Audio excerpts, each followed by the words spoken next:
ওকে, already 7 জন 8 জনের মতো চলে এসেছে, আমরা শুরু করি। ওকে, প্রথমে পরিচয়। অলরেডি বলেছে, আমার নাম তাহিদ চৌধুরী।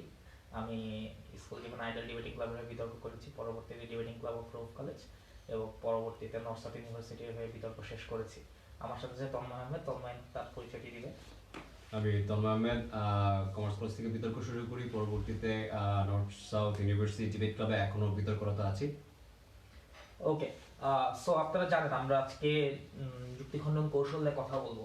প্রথমত একজন আমাকে নক দিয়েছিলেন ইনবক্সে, তার প্রশ্নের পরে মনে হলো বিষয়টা ক্লিয়ার করা দরকার। যুক্তিখণ্ডন বলতে আজকে আমরা শুধুমাত্র বিতর্ক শেষে 3 মিনিটের বা 4 মিনিটের যে যুক্তিখণ্ডন পর্ব থাকে সেই পর্বে কি করতে হয় ওটা নিয়ে কথা বলতে আসিনি। শুধু আমরা সমগ্র বিতর্কেই, আপনার গঠনমূলক পর্ব হোক, সেটি যুক্তিখণ্ডন পর্ব হোক, আপনি জানেন একজন বিতার্কিককে প্রতিপক্ষের যুক্তিগুলো খণ্ডন করতে হয় এবং সেই যুক্তিগুলো আপনি কিভাবে খণ্ডন করবেন এই সামগ্রিক আলোচনাটি আজকে আমরা এখানে করব। এবং সেখানে একেবারে প্রথম বক্তা থেকেই আপনাকে কোন কোন জায়গাগুলো ধরতে হবে, কোন কোন জায়গাগুলো খণ্ডন করতে হবে, প্রতিপক্ষের দুর্বলতা কিভাবে খুঁজে বের করতে হয়, এই বিষয়গুলোর উপর বিস্তারিত আলোচনা থাকবে। কাজে আরেকবার বলে নিচ্ছি, বিষয়টি শুধুমাত্র যুক্তি খণ্ডন পর্বের জন্য নয়, গঠনমূলক পর্বে আপনাকে যে যুক্তি খণ্ডন করতে হয় সেই কৌশলগত দিকগুলো নিয়ে আমরা আলোচনা করব। ওকে, আমাদের সাথে 15 জন চলে এসেছে দেখতে পাচ্ছি। ওকে, ওকে, আমরা সেশনের মাঝখান দিয়েই আপনাদের যে প্রশ্নগুলো আছে সেই প্রশ্নগুলো উত্তর করার চেষ্টা করব এবং একই সাথে একেবারে সেশনের লাস্টে বাকি যে প্রশ্নগুলো থাকবে সবগুলোর উত্তর আমরা একসাথে দিব। আচ্ছা, আমরা সেশনটি শুরু করতে যাচ্ছি। অ্যাডজাস্ট দ্য মাইক, সাউন্ড কম শোনা যাচ্ছে। আচ্ছা ঠিক আছে, আমরা একটু এটা সলভ করার চেষ্টা করবো। একটু আগানোতে সামনে আগালে হয়তো বা production boy. Okay, I guess এখন ঠিক মতো শোনা যাচ্ছে, আমরা তারপরও জোরে বলার চেষ্টা করব। ওকে, আমরা সেশনটা শুরু করি। তন্ময় প্রথমে শুরু করবে ডিকনস্ট্রাক্টেড আর্গুমেন্টস, অর্থাৎ কিভাবে আপনি আর্গুমেন্টগুলো ভাঙবেন। তার আগে আমি একটু বলে দিই, আমরা যুক্তিখণ্ডন বলতে আসলে যেটি বুঝি, এক লাইনে বলতে গেলে আসলে বিতর্কের ডার্ক সাইড এটি। বিতর্কে একটি পজিটিভ সাইড আছে, একটি ডার্ক সাইড আছে। পজিটিভ সাইডটা হচ্ছে আপনি নতুন নতুন আইডিয়া দিবেন, আপনার প্রপোজালগুলো দিবেন, সেগুলোর পক্ষে কথা বলবেন। আর ডার্ক সাইডটা হচ্ছে আপনাকে প্রতিপক্ষের ভুলগুলো বের করতে হবে এবং সেগুলোতে তাকে ধ্বংস করতে হবে। কাজেই আজকে আমরা বিতর্কের ডার্ক সাইড নিয়ে কথা বলবো, যুক্তিখণ্ডন কৌশল নিয়ে কথা বলবো। তন্ময় শুরু করবে। Tanmoy, welcome to the dark side of the moon. আচ্ছা, সো প্রথম থেকে শুরু করি। যখনই আপনাদের অপোনেন্ট বিতর্কে আসে, সে যখন আর্গুমেন্টগুলো প্লেস করা শুরু করে, ইউজুয়ালি সাধারণত ও একটা পার্টিকুলার স্ট্রাকচার আর্গুমেন্টগুলো প্লেস করা শুরু করে, রাইট? আমরা অনেকেই স্ট্রাকচারটা জানি বা হয়তো যারা জানি না, আমি তাদের জন্য একটু মেমোরাইজ, একটু মনে করে দেওয়ার চেষ্টা করি। সেটা আমরা একটা ফরম্যাটে করার চেষ্টা করি। আমি জানি না লেখাটা কতটুকু বোধগম্য হচ্ছে আপনাদের, বাট আমি বলছি সাথে। প্রথম হচ্ছে অ্যাসারশন, যে অ্যাসারশনকে আমরা আইডিয়া বলি, বিগ আইডিয়া। রিজনিং, বা যে রিজনিংকে আমরা অ্যানালাইসিস বলি। এন্ড সর্বশেষ হচ্ছে এক্সাম্পল কিংবা এভিডেন্স, রাইট? সো আপনার অপোনেন্ট যখন বিতর্কে এসে বিতর্ক করা শুরু করে, সে প্রথম একটা আইডিয়া দেয় যে এই হচ্ছে পুরো আইডিয়াটা, আমরা এইটা করতে চাচ্ছি। তারপর সে রিজনিং দেওয়া শুরু করে যে কেন আমরা এই জিনিসটা করতে চাচ্ছি। তারপর সে এক্সাম্পল কিংবা এভিডেন্স প্রোভাইড করে যে দেখুন এই এক্সাম্পল বা এভিডেন্সের কারণে আমরা এই জিনিসটা করব, রাইট? সো যখন অপোনেন্ট থেকে যখন আপনি যুক্তিগুলো ভাঙা শুরু করবেন, তখন আমি এক্সাম্পল থেকে শুরু করি, রাইট? একদম এভিডেন্স কিংবা এক্সাম্পল থেকে আপনি ভাঙাটা শুরু করতে পারেন, যে ও যে এভিডেন্সগুলো প্রোভাইড করেছে সেগুলোকে হ্যামার করে।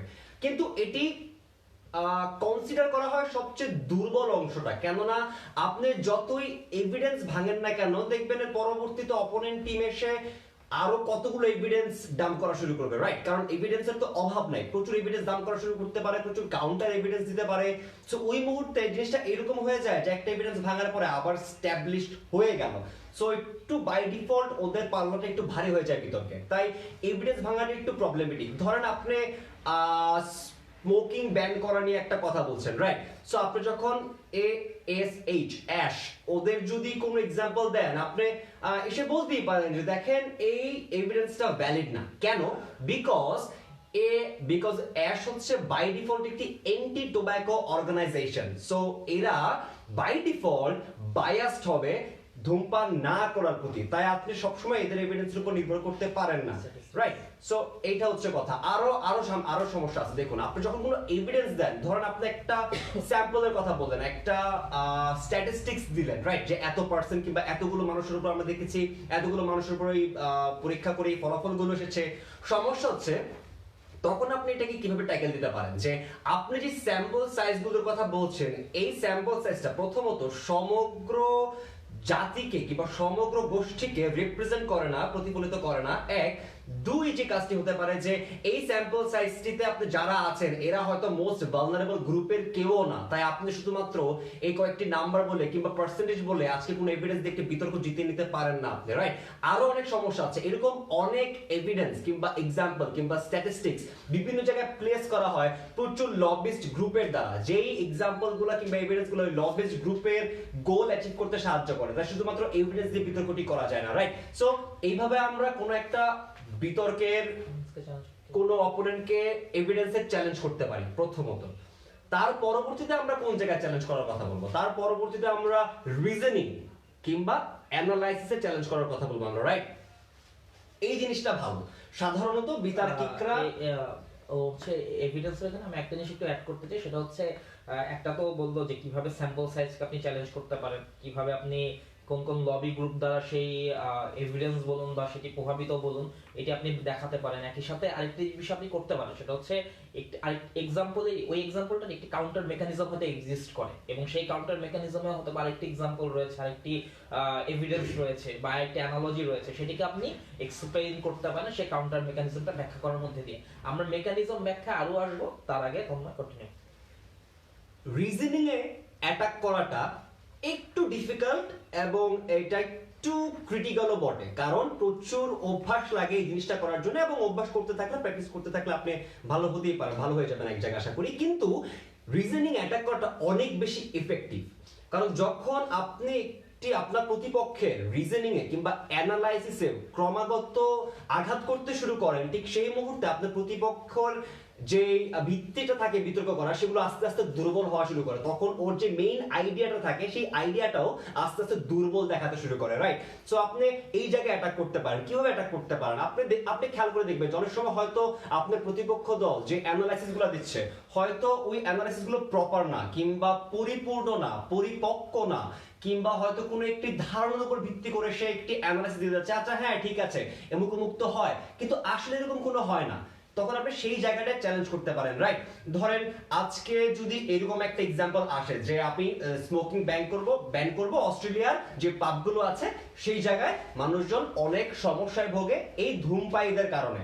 হ্যাঁ, এটা যদি একটা রিজনিং হয়, আপনি এসে ওই রিজনিং এ ডিরেক্ট অ্যাটাক করতে পারেন যে অস্ট্রেলিয়াতে 1/4-এরও কম মানুষ ধূমপান করে, এবং উইকেন্ড গুলোতে আপনি পাবগুলো দেখবেন প্রচুর ভরা থাকে। শুধুমাত্র এই কয়জন মানুষের জন্য আজকে এত ভ্যালুয়েবল এটা কিছু না যে আপনি কতগুলো মানুষের ধূমপান আজকে বন্ধ করে দিবেন। আপনি এই জায়গায় অ্যানালিসিস গুলো অ্যাটাক করতে পারেন, বাট এটাও সবচেয়ে ভয়ানক অস্ত্র না। আপনার মনে রাখতে হবে এটা খুবই ইফেক্টিভ একটা অস্ত্র, কিন্তু কিন্তু কিন্তু সবচেয়ে ভয়ানক যেটা সেটা হচ্ছে আমরা যে অ্যাসারশন কিংবা আইডিয়া বলি, এই আইডিয়াতে অ্যাটাক করাটা। অর্থাৎ আপনি যে জিনিসটা গোল অ্যাচিভ করার চেষ্টা করছেন, যে জিনিসটা দেখানোর চেষ্টা করছেন, সেই জায়গায় অ্যাটাক করাটা। এটা আবার সব সময় করা হয়তো নাও যেতে পারে। আপনি যদি প্র্যাকটিস করতে থাকেন এট এ টাইম, আপনি বুঝবেন যে কোন আইডিয়াগুলোতে অ্যাটাক করা যায় এবং কোন আইডিয়াগুলোতে অ্যাটাক করা যায় না। ঠিক আছে, আইডিয়া অ্যাটাকগুলা কি? ফর এক্সাম্পল ধরেন আজকে একটি দল আসলো, এটা একটা বিতর্কের আমি কথা বলি, সাস্ট আইবিতে ছিল বিতর্কের মোশনটি ছিল যে মেগাসিটি গুলো যেগুলো থাকে এই সংসদ মেগাসিটির ব্যবস্থাপনা প্রাইভেট অর্গানাইজেশনের হাতে তুলে দিবে, রাইট? সো ওরা এসে প্রচুর আর্গুমেন্ট দেওয়া শুরু করলো যে সরকারি খাতে অনেক দুর্নীতি থাকে, আমলাতান্ত্রিক জটিলতা থাকে, এরকম অনেক সমস্যার কথা বলা শুরু করলো। অপোনেন্ট থেকে যখন এরকম আর্গুমেন্ট দিই, ঠিক আছে হ্যাঁ ঠিক আছে, তখন এই দুর্নীতি কিংবা আমলাতান্ত্রিক জটিলতা কাউন্টার আর্গুমেন্ট তো দিয়েছি রিজনিং এর, কিন্তু ওদের যে মেইন আইডিয়াটা ছিল সেটাকে অ্যাটাক করাটা এই মুহূর্তে দরকার, যেটাকে আমরা ওয়ার্স্ট কেস সিনারিও ডিফেন্ড করাটাও বলি, রাইট? ফর এক্সাম্পল ঠিক আছে যান, আপনাদের যদি সব কথা সত্য হয়, তাও যে আপনার মেইন আইডিয়াটা যে আপনি একটা মেগা সিটি ব্যবস্থাপনার কাজ একটি প্রাইভেট অর্গানাইজেশনকে দিবেন, এটা ঠিক না। কেন? কারণটা হচ্ছে একটা প্রাইভেট অর্গানাইজেশন অবশ্যই একটা পার্টিকুলার ফিসক্যাল ইয়ার লক্ষ্য করে কাজ করে, রাইট?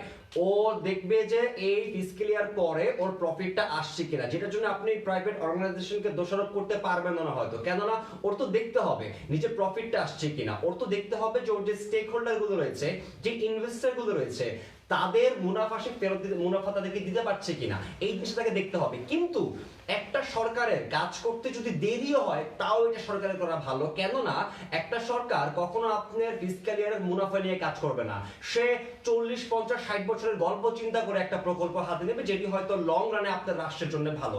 তাই আপনাদের সব কথা সত্যি হলেও আপনি যে আইডিয়াটা দিচ্ছেন যেটা প্রাইভেট অর্গানাইজেশনকে দিবেন, এই আইডিয়ার জায়গাটা ভুল। আরো একটা এক্সাম্পল দিই, একটু আগে যে পাবের উদাহরণটা দিলাম আমরা, যে পাবে স্মোকিং ব্যান করব, কেন? কারণ পাবে এই ধূমপায়ীদের কারণে যে গন্ধটি হয় সেটি অনেক মানুষকে ইরিটেট করে কিংবা তাদেরকে সমস্যার সম্মুখীন করে। আপনি এই জায়গায় অ্যাটাক করতে পারেন, রাইট? যে এই আইডিয়াটা যে দেখুন, সিগারেট একটা লিগ্যাল সাবস্টেন্স, একটা বৈধ জিনিস, এবং প্রত্যেকটা প্রাপ্তবয়স্ক মানুষের এটি কনজিউম করার অধিকারটা আছে, রাইট? সো আজকে কোনো একটি পাব মালিকের মুনাফা অর্জন কখনো একটি মানুষের অধিকারের থেকে বেশি হতে পারে না, যে আপনি একটা মানুষের অধিকার খর্ব করবে শুধুমাত্র একটি ব্যবসায়িক গোষ্ঠীর লাভের জন্য। যে মেইন আইডিয়া গুলো আছে আপনি এই জায়গায় অ্যাটাক করতে পারেন, বিতর্কে এই জায়গায় আমরা এআরইতে এঙ্গেজ করি, রাইট? ওকে, সোফার আমরা যেটি জানলাম সেটা হচ্ছে আপনি কোন কোন জায়গাতে বিতর্কের আপনি ধরতে পারেন, এবং আমরা জানি আর্গুমেন্ট আসলে তিনটা জায়গায় থাকে, সেটা হচ্ছে একটা অ্যাসারশন থাকে, একটা রিজনিং থাকে, একটা এক্সাম্পল থাকে। আপনি তিনটাতে কি কিভাবে অ্যাটাক করতে পারেন, কোনটা বেশি ইফেক্টিভ, এবং সেটি আসলে তোমরা তখন বলতো যে আপনি সবচেয়ে বেশি ইফেক্টিভ হয় যদি আইডিয়াতে আঘাত করতে পারেন, কিন্তু আসলে আইডিয়াতে হয়তো বা সবসময় আঘাত করা যায় না। কেন?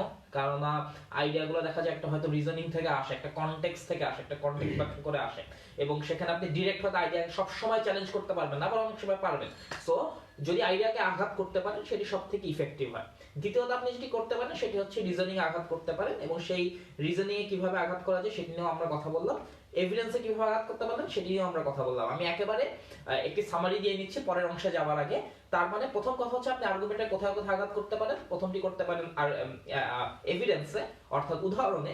সেক্ষেত্রে আপনার আঘাতের স্বরূপটি হতে পারে 1, স্যাম্পল সাইজকে চ্যালেঞ্জ করা; 2, কোনো লবি গ্রুপ সেটা ইনভলভ আছে কিনা; 3 হচ্ছে আপনার কোনো কাউন্টার মেকানিজম সেখানে এক্সিস্ট করে কিনা। এইভাবে আপনি এভিডেন্স বা উদাহরণকে চ্যালেঞ্জ করতে পারেন। দ্বিতীয় যে জায়গায় চলে আসি সেটা হচ্ছে আপনি কিভাবে অ্যানালাইসিস বা বিশ্লেষণকে চ্যালেঞ্জ করতে পারেন। সেটি হচ্ছে প্রথমত আপনাকে দেখাতে হবে সেই বিশ্লেষণটি ইলজিক্যাল কিনা, অর্থাৎ সেটি অনেকভাবে হতে পারে। সেই বিশ্লেষণটি হয়তো বা অ্যাজাম্পশন বা অনুমান ভিত্তিক, এবং সেটার হয়তো বা কোনো রূপরেখা বাস্তবিক নেই, আপনি এটিকে চ্যালেঞ্জ করতে পারেন। 2, আপনি দেখাতে পারেন সেখানে হয়তো কোনো কন্ট্রাডিকশন আছে, বা সেই কন্ট্রাডিকশন গুলো কিরকম সেই কন্ট্রাডিকশন দেখাতে পারেন।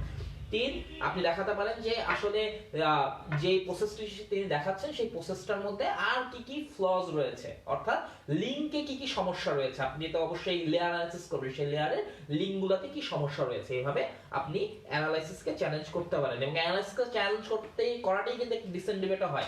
এবং ডিসেন্ট ডিবেট আসলে আমরা অ্যানালাইসিসকে চ্যালেঞ্জ করেই অপোজিশনের যে ক্রেডিবিলিটি আছে সেটিকে প্রশ্নবিদ্ধ করি, এবং আপনি যখন ক্রেডিবিলিটিকে কন্টিনিউয়াসলি প্রশ্নবিদ্ধ করতে থাকবেন তখন খুব স্বাভাবিকভাবে জাজের কাছেও সেটি নোটেড হবে। আচ্ছা, তৃতীয় যে জায়গাটি সেটি হচ্ছে কিভাবে আইডিয়াকে চ্যালেঞ্জ করা যায়। এটি চ্যালেঞ্জ করে একটি সহজ আপনাকে থিওরি বলেছি, সেটি হচ্ছে আপনাকে দেখাতে হবে আইডিয়াটি কিভাবে কনটেক্সটের সাথে যাচ্ছে না, কিংবা কনটেক্সট আপনি যেটা অ্যাচিভ করতে যাচ্ছেন সেটা অ্যাচিভ হচ্ছে না। অর্থাৎ আপনি যদি দেখাতে পারেন ডিবেটের যে মূল উদ্দেশ্য ছিল, যে প্রবলেমটি ছিল, যে প্রবলেমকে সলভ করার জন্য আমরা ডিবেটটি করছি, সেই প্রবলেমটি আসলে দিন শেষে সলভ হচ্ছে না আইডিয়ার দ্বারা, কিংবা এই কনটেক্সটের সাথে আইডিয়াটি যাচ্ছে না। ওকে, আমরা দ্বিতীয় ক্ষেত্রে চলে আসি। দ্বিতীয় ক্ষেত্রটি যেটি নিয়ে কথা বলবো সেটি হচ্ছে সাধারণত আমরা এতক্ষণ জানলাম আর্গুমেন্টের কোথায় কোথায় ধরতে হয়, এবার হচ্ছে আর্গুমেন্টে কোন ভুলগুলো, কোন সীমাবদ্ধতাগুলো সাধারণত থাকে যেগুলোকে আপনি ধরতে পারেন, অর্থাৎ কোন 5টি জায়গাতে আপনি আর্গুমেন্ট বা কোন 5টি উপায়ে আপনি আর্গুমেন্টকে চ্যালেঞ্জ করতে পারেন। সেই জায়গায় যাওয়ার আগে আপনাদের যে কোনো প্রশ্ন থাকে সেই প্রশ্নগুলো আপনারা করবেন, আমরা প্রশ্নগুলো উত্তর দেওয়ার চেষ্টা করব, এবং একই সাথে আপনার যারা বন্ধু রয়েছে বা যারা বিতর্কে আগ্রহী, যারা নতুন বিতর্কিক হোক পুরানো বিতর্কিক হোক, তাদেরকে ট্যাগ করবেন যাতে তারাও সেশনটি দেখতে পারে। ওকে, পাঁচটি কমন বা সাধারণ যে ভুল বা সীমাবদ্ধতা রয়েছে আর্গুমেন্টের। প্রথম সেটি হচ্ছে খুব কমন আমরা বিতর্কে দেখতে পাই, বিশেষ করে যারা নবীন বিতার্কিক রয়েছেন তারা এটি করে থাকেন, সেটি হচ্ছে শুধুমাত্র অ্যাসারশন দেওয়া। আপনি একটি যুক্তি এসে বলেন এবং বলে শুধু তার অ্যাসারশন দিয়ে আপনি যুক্তিটি ছেড়ে দেন। এটি সমস্যাযুক্ত। কেন? কেননা আপনি যখন একটি অ্যাসারশন দিবেন, সাপোজ একটি মোশন চিন্তা করি, যে মোশনটি নিয়ে হয়তো আজকে আমরা অনেক কথা বলবো, সেটি হচ্ছে এই সংসদ ক্রিমিনাল ট্রায়ালগুলোকে গণমাধ্যমে সম্প্রচার করবে সাপোজ। সো সেটির পক্ষে আপনি একটা আর্গুমেন্ট দিলেন হচ্ছে যে এটি করলে ক্রিমিনাল জাস্টিস সিস্টেমে জবাবদিহিতা বাড়বে। একটি লাইন বলে আপনি চলে গেলেন। এই জবাবদিহিতাটা কিভাবে বাড়বে বা জবাবদিহিতাটা কার কাছে থাকবে, জবাবদিহিতাটা কে করবে, এই বিষয়গুলো যদি আপনি অ্যানালাইসিস না করেন, তাহলে আপনার সেই আর্গুমেন্টটা আসলে যত বড় হতে পারতো, প্রেক্ষাপটটি যত বড় হতে পারতো, ইম্প্যাক্টটি যত বড় হতে পারতো, সেটি হয় না এবং তখন বিতর্কটা আপনি অনেক দুর্বল হয়ে যায় এবং অপোজিশন এসে এই জায়গাতে কিভাবে জবাবদিহিতা বাড়বে না, এটা একটা গদ বাঁধা কথাবার্তা বলে বলে আপনার বিতর্কটি নিয়ে যাবে। কাজেই এটি খুব গুরুত্বপূর্ণ আপনি অ্যাসারশনটি কি করছেন। আজকের এই আলোচনা, সমগ্র আলোচনায় কিন্তু আপনাকে দুটি প্রেক্ষাপটে আমরা দেখাবো, কিভাবে এক, আপনি যদি প্রতিপক্ষ হন কিভাবে আর্গুমেন্টটি ভাঙবেন, এবং দুই, কাউন্টার মুদ্রার এই কপিটাও রয়েছে, কিন্তু আপনি যদি কোনো বক্তব্য দেন কিভাবে এমন ভাবে বক্তব্যটি দিবেন যাতে সেটাকে খণ্ডন না করা যায়, সেই বিষয়টি আমরা দেখাবো। অর্থাৎ চলে আসি অ্যাসারশনের সেই প্রেক্ষাপটটিতে। আপনাকে অবশ্যই অ্যানালাইসিসটি দিতে হবে এবং আপনাকে এটাও খেয়াল করতে হবে প্রতিপক্ষে থাকলে আসলে যারা বক্তব্য দিচ্ছেন তারা কি অ্যানালাইসিসটি ঠিকমতো দিচ্ছেন কিনা, নাকি একটি অ্যাসারশন দিয়ে ছেড়ে দিচ্ছেন। যদি অ্যাসারশন দিয়ে ছেড়ে দেয়, আপনি সেখানে এসে তাকে প্রশ্ন করতে পারেন, চ্যালেঞ্জ করতে পারেন তার ক্রেডিবিলিটিকে। ওকে, আর যেটি করতে পারেন সেটি হচ্ছে শুধুমাত্র অ্যাসারশন দিলে অনেক সময় আপনি একটু আগে যেটি বললাম সেটি কনটেক্সটের সাথে যায় কিনা, এটা একটু লিঙ্ক আপনারা চেষ্টা করতে পারেন, চ্যালেঞ্জ করতে পারেন যে আসলে যেটি বলা হচ্ছে সেটি এই কনটেক্সটের সাথে লিঙ্ক না, এবং এটা যদি আপনি দেখাতে পারেন তার সেই অ্যাসারশনটি ব্যাহত হয়ে যায়। ওকে, প্রথম ক্ষেত্র গেল এটি, যেটি একটি কমন ভুল আপনি দেখতে পাবেন যে শুধুমাত্র অ্যাসারশন দিয়ে ছেড়ে দেওয়া হয়েছে। দ্বিতীয় ভুল কি হয়, সেটিকে আমরা বলি হচ্ছে সাংঘর্ষিক বা স্ববিরোধিতা, কন্ট্রাডিকশন। কন্ট্রাডিকশন বলতে আসলে কি বোঝানো হয়, সেটি হচ্ছে এমন আর্গুমেন্ট দেওয়া হচ্ছে, অর্থাৎ ধরুন দুইটা আর্গুমেন্ট দেওয়া হচ্ছে যারা একসাথে এক্সিস্ট করতে পারে না, এই ধরনের আর্গুমেন্ট গুলোকে আমরা কন্ট্রাডিকশন বলি বা সাংঘর্ষিক আর্গুমেন্ট বলি। এটির স্বরূপটি সাধারণত আমরা মডেলে দেখতে পারি। সাপোজ আপনি কোনো একটি মডেলে প্রপোজ করলেন, প্রথম সলিউশন হচ্ছে এ এবং দ্বিতীয়টি হচ্ছে এটি করলে আমার লাভ হবে বি, কিন্তু আপনি দেখলেন যে এ এবং বি লাভ দুটো আসলে একসাথে এক্সিস্ট করতে পারছে না, অর্থাৎ লাভ দুটো অথবা অর্জিত হবে কিন্তু সেই লাভের যে বাই প্রোডাক্টটি হবে সেটি একসাথে এক্সিস্ট করতে পারে না, হয়তো বা ক্যাওস বাড়াতে পারে এবং বাই প্রোডাক্ট হিসাবে আরো খারাপ নেগেটিভ জিনিসপত্র সামনে নিয়ে আসতে পারে। আপনি তাহলে তাকে সেভাবে চ্যালেঞ্জ করতে পারেন যে কিভাবে এইটি কন্ট্রাডিকশনটি রয়েছে, কাজেই এই প্রপোজালটি আমরা গ্রহণ করতে পারছি না। দ্বিতীয়ত যে বিষয়টি আপনাকে খেয়াল রাখতে হবে সেটি হচ্ছে আপনি যখন কন্ট্রাডিকশন এই মেকানিজমটি ইউজ করবেন সেটি আবার খুব বেশি করে ইউজ করবেন না, যে কোনো আর্গুমেন্টে বলবেন এটা কন্ট্রাডিক্টরি। কেননা আপনি যদি কোনো ব্যাখ্যা ছাড়া বা রিজনিং ছাড়া অন্য একটি ভ্যালিড কথাকে কন্ট্রাডিক্টরি বলে দেন, আপনি আপনার নিজেকে আসলে বোকা প্রমাণিত করবেন এবং এটি আসলে একটি বাই প্রোডাক্ট স্বরূপ একটি নেগেটিভ বিষয় রয়েছে। আপনি যদি কন্টিনিউয়াসলি কন্ট্রাডিক্টরি বলে বলে প্রুফ করতে না পারেন যে বিষয়টা আসলে কন্ট্রাডিক্টরি না, আপনি নিজের ক্রেডিবিলিটিকে আসলে চ্যালেঞ্জ হয়ে যায়। ঠিক আছে, সো এই বিষয়টির প্রতি একটু খেয়াল রাখবেন যাতে বেশি ফলস অ্যাকুজিশন না হয়ে যায়। ওকে, যেটা বলছিলাম সেটা হচ্ছে কন্ট্রাডিকশন খুব ভালো একটা স্ট্র্যাটেজি। আপনি যদি দেখাতে পারেন মডেলের মধ্যে একটি অ্যাচিভ করতে গেলে আরেকটির ক্ষতি হবে, তাহলে সেখানে হাই ড্যামেজ হয়। এক্সাম্পল কি? এক্সাম্পল হচ্ছে আবার ওই প্রস্তাবটাতে ফেরত যাই যে ক্রিমিনাল ট্রায়ালগুলোকে গণমাধ্যমে সম্প্রচার করব, করলে কি হবে, মানুষ সিজিএস এর ক্রিমিনাল জাস্টিস সিস্টেমের বিষয়ে অনেক আস্থা ফিরে পাবে হয়তোবা, কিংবা হচ্ছে তারা অনেক কিছু জানবে এটা, এবং তার সাথে যেটি হবে সেটি হচ্ছে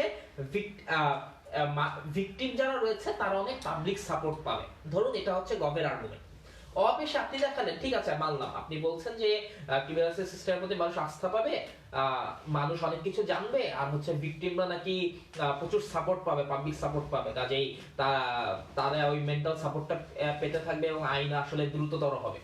কিন্তু একটু খেয়াল করে দেখেন, আপনি যে যখন বলছেন যে ভিকটিম সাপোর্ট পাবে, তার উল্টাটিও কিন্তু আসলে হতে পারে, এটা কন্ট্রাডিক্টরি। কিভাবে? আপনি যখন বলছেন যে মানুষ আইনের প্রতি সচেতন হবে, ভিকটিম সাপোর্ট হবে, এটা একসাথে নাও হতে পারে। মানুষ আইনের প্রতি সচেতন হবে কিন্তু সোসাইটিতে ভিকটিমরা যখন ব্যাক করবে তারা আরো বেশি নেগলেক্টেড হতে পারে, বা তারা একটা সোসাইটি থেকে একটা পিয়ার প্রেসারে পড়তে পারে, যেটা ওই ভিকটিমের জন্য খারাপ। অর্থাৎ আপনি মানুষকে জাস্টিস সিস্টেমের প্রতি সচেতন করতে গিয়ে যেটি করছেন, মানুষের প্রাইভেসি বা সোসাইটিতে যে সিকিউরিটি দিতে পাওয়ার কথা সেটিকে হার্ম করছেন। এই কন্ট্রাডিকশনটি রয়েছে। এইভাবে দেখিয়ে আপনি কন্ট্রাডিকশনের মাধ্যমে অপোজিশনের ক্রেডিবিলিটিকে চ্যালেঞ্জ করতে পারেন। ওকে, কন্ট্রাডিকশন চ্যালেঞ্জ করলে নরমালি বিতর্কে যেটি হয় সেটি হচ্ছে পরবর্তীতে যদি আসলে ভ্যালিড কন্ট্রাডিকশন থাকে, একটি ভালো দলের পরবর্তী বিতর্কিকরা সেই কন্ট্রাডিকশনটি এড়িয়ে যাওয়ার চেষ্টা করে। এবং এটিও কিন্তু আপনাকে খেয়াল রাখতে হবে যে কোনো একটি যুক্তি হয়তো বা প্রথম থেকে তারা বলেছিলেন ব্যাখ্যা করবে বা এটি তাদের একটি অন্যতম যুক্তি হবে, সেটি বলতে গিয়ে আসলে পরবর্তী বক্তারা সেটা এড়িয়ে যাচ্ছে কিনা। যদি দেখেন এই ধরনের কোনো বক্তব্য রয়েছে যেটি তারা পরবর্তীতে এড়িয়ে যাচ্ছে, আপনাকে বুঝতে হবে সেই বক্তব্যে কোনো দুর্বলতা রয়েছে, যে জন্য তারা বক্তব্যটার ব্যবহার করছে না।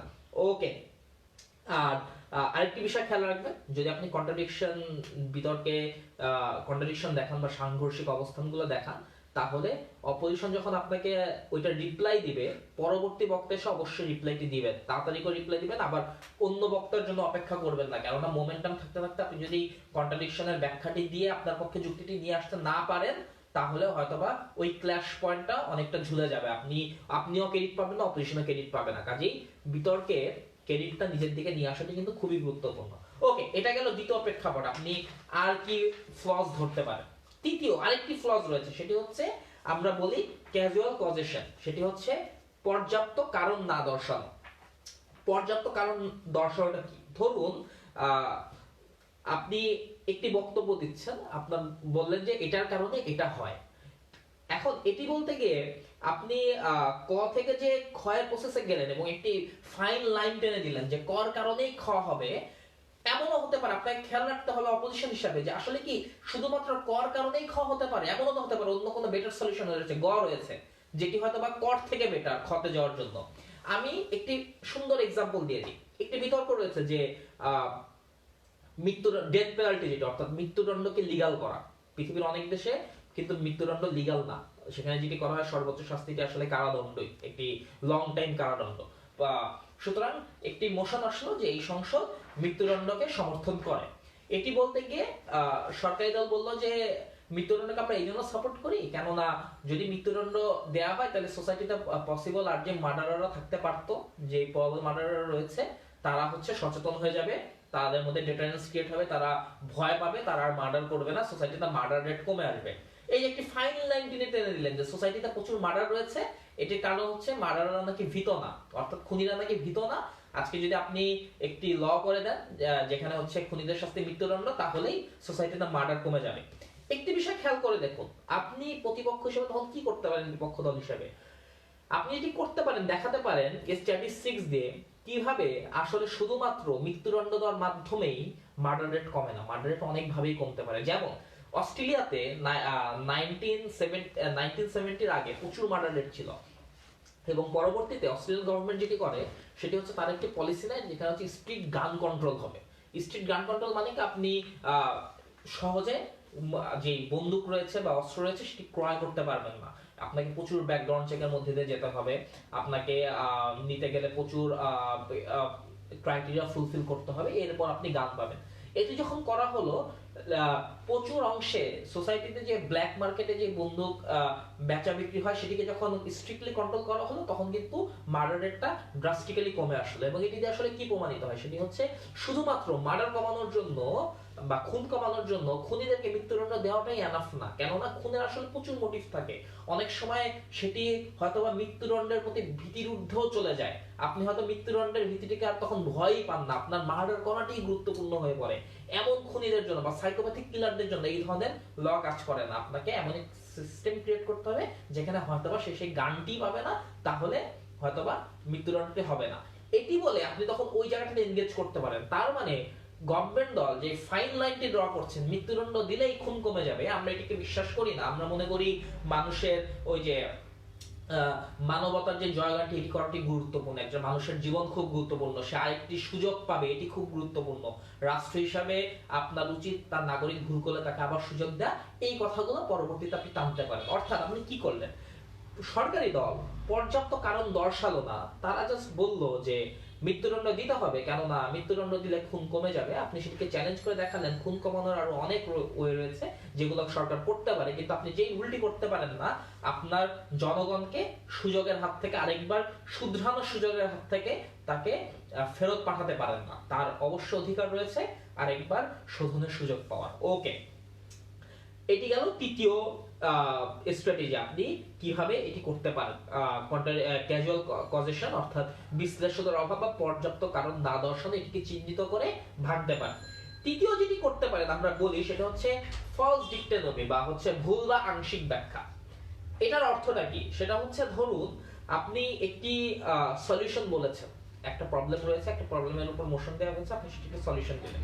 সলিউশন দেওয়ার পর আপনার প্রতিপক্ষ এসে যেটি করলো, তারা সেই সলিউশনটির অনেক জায়গার হয়তো ফুল ব্যাখ্যা আপনি দেননি, আপনার এটির একটি ভুল ব্যাখ্যা টেনে সলিউশনটিকে অন্যদিকে প্রভাবিত করার চেষ্টা করলো। তখন আপনাকে যেটি করতে হবে, এই ভুল ব্যাখ্যাটিকে সংশোধন করতে হবে বা দেখাতে হবে আসলে আপনারা কি বলতে চেয়েছিলেন। এটি তো গেল ডিফেন্সিভ। ঠিক একই ভুল যদি আপনার অপোজিশন পরে আপনি কি করতে পারেন, সেটি হচ্ছে আপনি দেখাবেন তার পলিসিতে তারা ধরুন এক্স অ্যাচিভ করার জন্য এবি পলিসি দেখালো বা এবি অপশন দেখালো, আপনি এসে দেখালেন সেখানে আসলে ডিই অপশনও রয়েছে। ঠিক আছে? সো এইভাবে দেখানোর মাধ্যমে আপনি যেটি করতে পারেন, তার যে ব্যাখ্যাটি রয়েছিল সেই ব্যাখ্যাটিকে আপনি ফুল ব্যাখ্যা না হওয়ার জন্য চ্যালেঞ্জ করতে পারেন এবং পরবর্তীতে দেখাতে পারেন আসলে তাদেরটা আসলে ক্রেডিবল সলিউশন না, এর থেকে ভালো সলিউশন আমাদের রয়েছে, যেখানে আরো অনেক অপশন হয়। আপনি সেখানে স্টেক হোল্ডার অ্যানালাইসিস করে দেখাতে পারেন কিভাবে সব স্টেকের অধিকারগুলো আসলে তাদের মডেলে ফুলফিল হয় না, আমাদের মডেলে হয়। এইভাবে আপনি তার যুক্তি করে খণ্ডন করতে পারেন। ওকে, লাস্ট আরেকটি ফল্ট রয়েছে, সেটি হচ্ছে এমন ব্যাখ্যা যেটা হচ্ছে আপনাকে এটি বিতর্কে খেয়াল রাখতে হবে। এই ব্যাখ্যাটি আসলে পঞ্চম যে জায়গাটি আমি বলছি সেটি হচ্ছে ধরুন প্রথম বক্তা থেকে একটি বক্তব্য শুরু হয়েছে এবং তারা একটি অ্যানালাইসিসকে একভাবে দিচ্ছে, হঠাৎ করে দেখা গেল বিতর্কের মধ্যে ডাইমেনশনটা অনেক বড় হয়ে যাচ্ছে।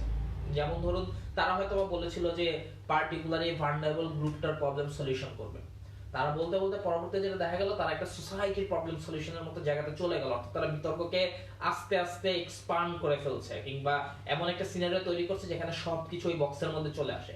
আপনাকে সেখানে এসে তাকে ধরতে হবে যে দেখুন আপনাদের যুক্তি তো ছিল এটি, আপনি এটি অ্যাচিভ করতে যাচ্ছিলেন, কিন্তু আপনি বলেছিলেন প্রথমে ক গ্রুপের অধিকার অ্যাচিভ করবেন, কিন্তু এখন আপনি ক গ্রুপের অধিকার অ্যাচিভ না করে সমগ্র সোসাইটির একটু করে উন্নতি দেখানোর চেষ্টা করছেন, যেটি কেন রং। আপনার প্রথম যে মেইন গোলটি ছিল সেই গোলটি থেকে আপনি কিভাবে সরে যাচ্ছেন, এই জায়গাটিতে তাকে আঘাত করা, এটি করতে পারলে আপনার জন্য সেটি অনেক স্ট্রং একটি পয়েন্ট এনে দিবে। ওকে, তাহলে আমরা কি করলাম সেটা হচ্ছে প্রথমত দেখালাম আপনার যে পাঁচটি ভুল থাকে সেই পাঁচটি ভুল কি কি। প্রথমত প্রথম যে ভুলটি আমরা বিতর্কে দেখে থাকি সেটি হচ্ছে শুধুমাত্র একটি অ্যাসারশন দিয়ে ছেড়ে দেওয়া। এটি আপনি ধরতে পারেন, শুধুমাত্র অ্যাসারশন দিয়ে ছেড়ে দেওয়া যাবে না, আপনাকে সেটার ব্যাখ্যা দিতে হবে। যদি আপনার অবজেকশন ব্যাখ্যা না দেয় আপনি তাকে সেখানে চ্যালেঞ্জ করে দেখাবেন যে তো এই অ্যাসারশনটা দিয়ে আসলে কিছু অ্যাচিভ হয় না কিংবা অ্যাসারশনটা কনটেক্সটের সাথে যায় না, বরং আমাদের বেটার মডেল রয়েছে।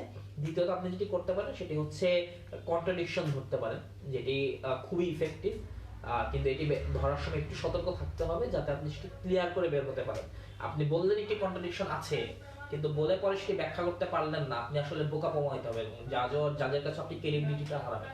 কাজে একটু খেয়াল রাখবেন, কন্ট্রাডিকশনের লাভ অনেক, কিন্তু প্রুফ করতে না পারলে আপনার ক্রেডিবিলিটি নষ্ট হওয়ার সুযোগ রয়েছে। ওকে, সো কন্ট্রাডিকশন দেখে আপনি যেটি করতে পারেন যে কিভাবে আসলে তারা যে সলিউশনটি দেখাচ্ছেন প্রবলেম সলিউশন মিসম্যাচ হচ্ছে, এটি আপনি দেখাতে পারেন।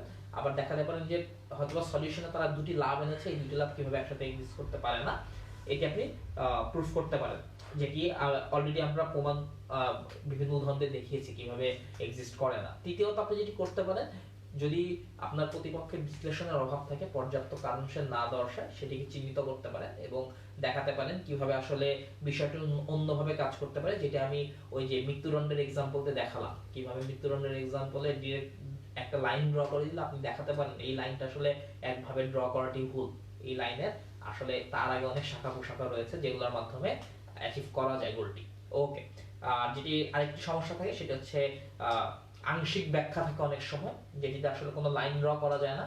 আপনি এসে সেটি অ্যাডভান্টেজ নিতে পারেন যে তারা আসলে বলেছিল ক থেকে খতে যাবে কিন্তু ক থেকে খতে তারা যেতে পারেনি, প্রসেসের মাঝখানে তারা আসলে কিছু অ্যাচিভ করতে পারছে না, সেটিকে আপনি ধরতে পারেন। আর শেষটি হচ্ছে এমন কোনো ব্যাখ্যা যেটা আসলে সময়ের সাথে সাথে চেঞ্জ হচ্ছে, বা ব্যাখ্যাটা আগে ছিল না, তারা নতুন করে কোনো লাভ অ্যাড করছে, বা নতুন করে কোনো সমস্যা তৈরি করছে, বা কোনো সমাধান তৈরি করছে। এই বিষয়গুলোকে ধরিয়ে আপনি অপোজিশনের ক্রেডিবিলিটিকে সবসময় চ্যালেঞ্জ করাতে পারেন, এবং যদি আপনি এটি করতে পারেন তাহলে আস্তে আস্তে তার স্পিচের যেই মানটি রয়েছে সেটি অ্যাডজুডিকেটরের কাছে কমতে থাকে। ওকে, আমরা পরের অংশে চলে যাব, সেটি হচ্ছে ইভেন ইফ এর আর্গুমেন্ট। অর্থাৎ এতক্ষণ তো আমরা দেখালাম যে কিভাবে কি ভুলগুলো হয়ে থাকে, এবং এই পর্যায়ে আমরা বলবো কিভাবে সেগুলোকে মোকাবেলা করতে হয়। এবং প্রথম যেটা এই আমরা একটু আগে বলছিলাম ইভেন ইফ এর আর্গুমেন্ট, তখন এটা নিয়ে আর কথা বলবো। আচ্ছা, আমরা এই পর্যন্ত জানলাম যে একটা আর্গুমেন্ট কোন কোন জায়গায় হ্যামার করা যায়, কোন কোন ভাবে হ্যামার করা যায়, কোন কোন ভুলগুলো একজন বিতার্কিক আর্গুমেন্ট দেওয়ার সময় করে, রাইট? আপনি প্র্যাকটিস করতে থাকেন, প্র্যাকটিস করতে করতে করতে করতে একসময় খুব ভালো রিবাট করা শুরু করেন, দ্যাটস গুড। তারপরে আপনি একটা পদ্ধতি ভুলে যান। বিতর্কে রিবাট করার আরেকটা পদ্ধতি আছে, যেটা as far as I know আমরা সবাই জীবনে একটা পর্যায়ে করা শুরু করি, বাট তারপরে স্কিপ করে যাই। এবং এটি হচ্ছে বিতর্কে রিবাট করার, যুক্তি খণ্ডন করার সবচেয়ে সহজ একটি উপায়। উপায়টা কি একটু দেখুন। আমরা বেটার আর্গুমেন্ট তৈরি করি, ফাইন, বাট ধরেন আজকে একটি বিতর্কে একটা সমস্যার কথা বললো। কথা হচ্ছে, আমি বিশ্বাস করি যে বিতর্কে কখনো মিথ্যাকে ডিফেন্ড করতে গেলে কিংবা ভুলকে কিংবা খারাপকে ডিফেন্ড করতে গেলে আপনার প্রতি বার্ডেনটা বেশি। সেই জায়গায় আপনি যে কাজটা করতে পারেন, সহজ কাজ আছে। সেটি কি? সেটি হচ্ছে আপনি পুরো বিতর্কের কিংবা অপোনেন্টের যে প্রিমাইসটি রয়েছে, যে বিতর্কের জায়গাটি রয়েছে, সেই জায়গাটাতে আপনি অ্যাকসেপ্ট করেন, রাইট? আপনি ওইটাকে ডিনাই করেন না। ফর এক্সাম্পল, একটা সমস্যা আছে, সেই কথাটা বললো, আপনি বলেন যে হ্যাঁ সমস্যাটা তো আছে, কিন্তু আজকে আপনারা এই বিতর্কের মাধ্যমে যে কনক্লুশনে যেতে যাচ্ছেন, সেই কনক্লুশনটা আজকে আসতে পারছেন না, রাইট? বিতর্কে এইভাবে আপনি, স্পেশালি বিপি বিতর্কে, আপনি যদি লোয়ার হাউসে হন কিংবা ক্লোজিং অপোজিশনে হন, এটা আপনাকে অনেক বড় একটি এজ দেয়। আপনি যদি এসে দেখাতে পারেন যে বিতর্কে এই পর্যন্ত যে বিতর্কটি হয়েছে হাউসে, মাননীয় স্পিকার, আপনি এই বিতর্ক থেকে এখন পর্যন্ত কোনো ফলাফল আসতে পারবেন না, কোনো কনক্লুশন আসতে পারবেন না, কনক্লুশনটা আমি দেখাই। সেই কাজটি কি? সেই কাজটি হচ্ছে যে বললাম, আপনি প্রিমাইসের সাথে একমত পোষণ করেন যে সমস্যাটা আছে, কিন্তু কনক্লুশন আপনি যেটা বলছেন এটা না। আপনি বলছেন মশার সমস্যা আছে, আরে ভাই মশার সমস্যা আছে মানে আরো বড় সমস্যা, এই মশা তো ডেঙ্গুর জীবাণু বহন করে, আরো বড় সমস্যা। কিন্তু আপনার সমাধান যেটি কথা বলছেন, সেই সমাধানটা আসলে গ্রহণযোগ্য না। এটি নিয়ে খুব ভালো একটা এক্সাম্পল আছে, যে এক্সাম্পলের দায়ভার সম্পূর্ণ তাওহিদ ভাইয়ের নিজের, আমার এক্সাম্পলের সাথে কোনো সম্পর্ক নেই। তাওহিদ ভাই, ইভেন ইফ আমি একটা খুব সহজ এক্সাম্পল দিই। ধরুন এ একটা দেশ এবং সেই দেশে বি একটা দল, বা বি একটা দেশ, সে দেশে এ একটা দল। মোশন হচ্ছে যে এই সংসদ মনে করে এ দলের উচিত একটা ফ্রি ইলেকশন দেয়া, এবং এটি বলতে গিয়ে সরকারি দল এসে প্রথমে যেটি বলতো সেটি হচ্ছে, দেখেন আর আসলে ইলেকশনটা দেওয়া উচিত, এটি একটি গণতান্ত্রিক রাষ্ট্র, এবং সেই রাষ্ট্রে আসলে গণতন্ত্রের প্রতিফলনটি হওয়া গুরুত্বপূর্ণ, এবং সেখানে যদি খালি এই সব সময় ক্ষমতায় আসে এবং অন্য দলকে আসার সুযোগ না দেয় তাহলে তো হবে না, গণতন্ত্রের চর্চার জন্য একটি ফ্রি ইলেকশন দেওয়া দরকার। এবং তিনি ধরেন এটিও প্রুফ করার চেষ্টা করলো যে ফ্রি ইলেকশন আসলে সম্ভব, হয়তোবা এই মুহূর্তে একটা ইন্ট্রিম কাউকে বসিয়ে একটি ইলেকশন দিবে যেটি সবার কাছে গ্রহণযোগ্য হবে, বিদেশিদের আনবে, পর্যবেক্ষকরা দেখবে, একটি সুখে শান্তির গল্প আমরা পাবো, ধরুন এটি বললো। আইডিয়াল অফ অধিকাংশ সময় এসে যেটি করে, সে এসে বলার চেষ্টা করে যে না দেখেন, এই দলটা আসলে ফ্রি ইলেকশন চাইলেও দিতে পারবে না। কেন? কারণ হচ্ছে দেশে তো আসলে কোনো অপোজিশন এখন নাই, দেশে অপোজিশন হচ্ছে নাই হয়ে গেছে, কিংবা তারা দুর্নীতিগ্রস্ত, ইলেকশন দেওয়ার আসলে কোনো অবস্থাই নাই, ইলেকশন দিলে কে আসবে, বিকল্প কি ভাই, আমরা এরা হচ্ছে লেসার ইভিল, এই ধরনের কথাবার্তাগুলো বলার চেষ্টা করলো।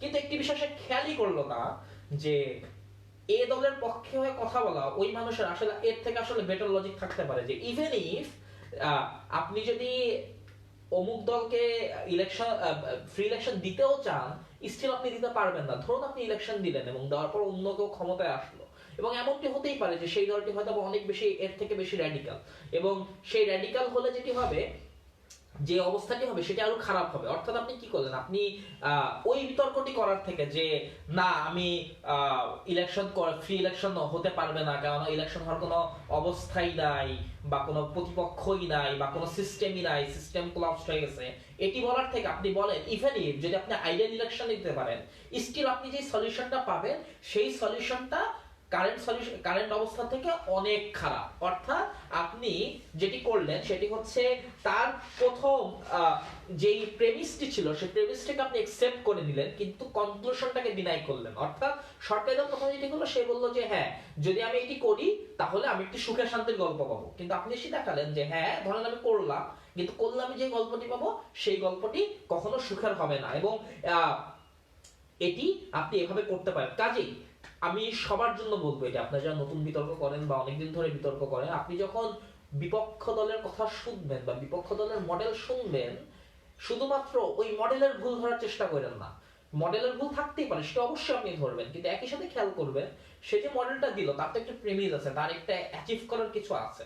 ধরেন ইভেন ইফ বেস্ট কেস সিনারিওতেও যদি আপনি ওইটি অ্যাচিভ করতে যান বা অ্যাচিভ করেন, আর কি কি কাউন্টার বাই প্রোডাক্ট হিসাবে খারাপ নেতিবাচক বিষয় চলে আসতে পারে এটি আপনাকে দেখাতে হবে। এবং যেটি দেখাতে পারে তাহলে তার ওর্স্ট কেস সিনারিও আপনি ধরলেনই, যেটা আপনি অটোমেটিক্যালি ধরলেন, তার বেস্ট কেস সিনারিও আপনি ভাঙলেন, তার সমগ্র বিতর্কটি ভঙ্গুর হয়ে গেল। সুতরাং এটি হচ্ছে ইভেন এফ এর একটি আইডিয়াল এক্সাম্পল। তোমরা আচ্ছা, সো এখন আমরা কিছু জেনারেল যুক্তি খনন, সাধারণ যুক্তি খননের যে কিছু টিপস আছে আমরা সেগুলো নিয়ে কথা বলবো।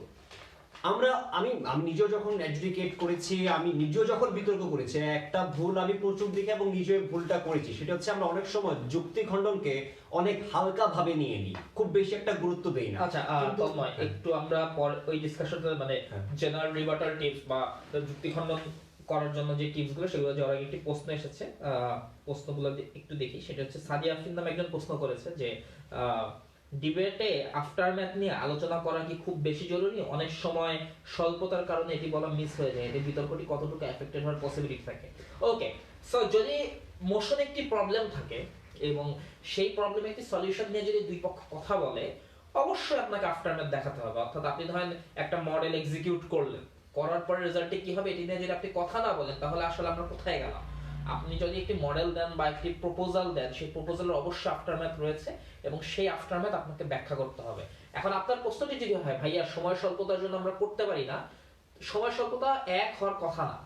হলে যেটি সমস্যা হয়েছে সেটি হচ্ছে আপনি হয়তো বা ক্যারেক্টারাইজেশনে বা প্রবলেম বলতে গিয়ে অনেক সময় ব্যয় করে ফেলেছেন, যেখানে হয়তো বা অল্প সময় ব্যয় করলেও হতো। কেমন একটু খেয়াল করে দেখবেন, মোশনে কিন্তু সবসময় একটি প্রবলেম দেয়াই থাকে, আপনাকে যেটি করতে হবে প্রবলেমটিকে অ্যাড্রেস করতে হবে, প্রবলেমের স্ট্যাটাস কোডটা বলতে হবে, বলে আপনার সলিউশনটা বলে কি লাভ হবে অ্যাচিভ হবে এটি বলতে হবে। এবং এটি বলতে সময়ের স্বল্পতার অভাবে বলতে পারিনি যদি এই কথাটি বলেন, তাহলে হয়তোবা সমস্যাটি আপনার টাইম ম্যানেজমেন্টে, আপনি পার্টিকুলারলি ম্যানেজ করতে পারেননি কখন কোন কথাটি বলবেন, কোন কথাটি কতটুকু সময় নিয়ে বলবেন।